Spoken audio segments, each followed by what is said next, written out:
Hello everyone, you're welcome to Dr. Fragile again.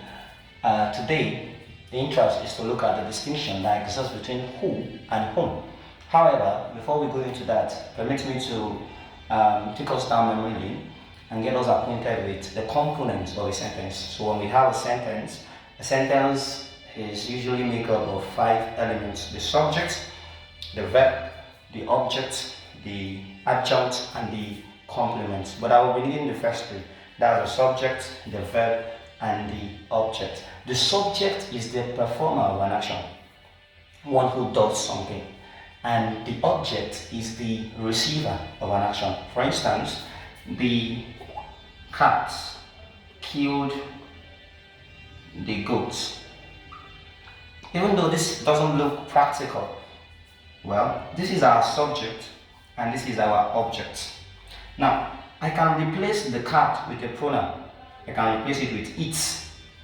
I can also replace the goat with a pronoun. I can also replace it with it. So it killed it. However, there are some pronouns that can only function in the subject position. That is, pronouns like he, like she, like I, like we, like they.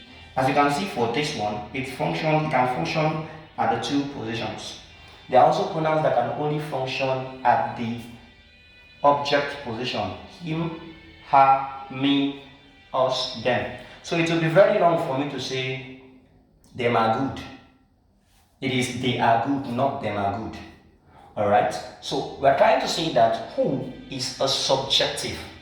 It goes in the same way that he, she, I, we, they, and the right.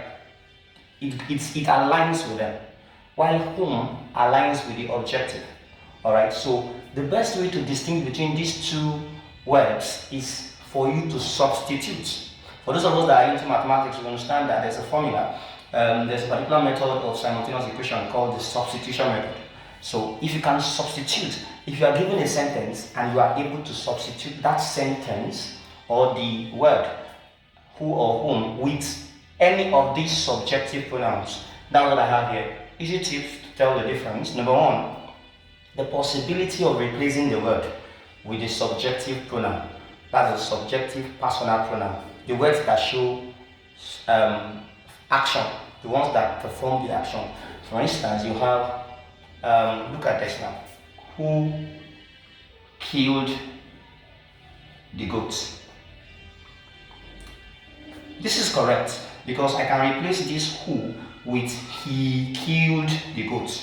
I can say she killed the goat. I can say I killed the goat. I can say we killed the goat. I can say they killed the goat. I cannot say him killed the goat. It's wrong. So what we're trying to say is that in as much as we can replace the word with any of the subjective pronouns, then we are going to choose who. However, if we will have to replace it with the objective pronouns, we'll have to choose whom. And I believe that by the time we get to the examples, you will see the difference. Okay.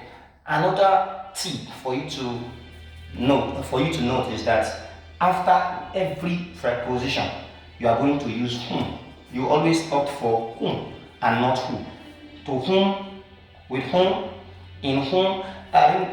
This is an allusion now. For Christians, it is usually said that there's a passage of the scripture that says, "This is my beloved son, in whom I am well pleased." So you can say in whom, for whom, about whom. So in as much as you have prepositions, don't even stress it. Don't sweat it. You are going to use whom and not who. Alright, let's check some of the examples we have here so that we will be able to be very clear on the distinctions. Number 1, this is the lady who I told you about, or this is the lady whom I told you about. Which do you think will be the answer? Well, let's see. Now, first of all, we have to note that it is I that is performing the action, not this person. I was the one that did this action of telling and not this person. Alright, so I told you about her. I told you about him. You can see me coming back to the objective. I told you about them. I couldn't have told you about the. It's not, you can say, I told you about she. It will be wrong. I cannot do this. So it's likely going to be, I told you about him, I told you about her, I told you about them. So that means we are going to go with the objective here. So this is the lady whom I told you about. We can rephrase the sentence and say, this is the lady I told you about her. Now, that's not grammatical enough, but we're just trying to make a distinction that whom will be used because we need the objective here, not the subjective. Alright, now let's check number 2. Well, number 2, let me give you a hint, is actually true. Okay, Kez is the lady who or whom I once crushed on. Well, let's see. Okay, all of us know crushing now, so it's not something new, okay? Kez is the lady. Is it who I crushed on or whom I once crushed on, rather? Sorry. Okay, let's see. I am the one performing the action, and I was the one that crushed, not this person. Now, so I can say I once crushed on her. I can say I once crushed on him. These are objective, so that means I will have to go with whom and not who. Kez is the lady whom I once crushed on. So in as much as you can work on this, the second part of the sentence, and say I once crushed on, I cannot say he or she or they. It will have to be I once crushed on them. Then you should know that you are going with the objective. Alright, now let's see this. Who or whom is paying for this? Okay, well, so let's see if we can substitute this. Can we say him is paying for this, or her is paying for this? Obviously we cannot say that. So if we cannot say that, that means that we'll have to say he is paying for it or for this. She is paying for this. They are paying for this. That means that we are looking at the subjective. That means it will have to be this and not this. This is subjective. This is objective. In as much as you can fish out the performer of an action, then you are going with this. Alright.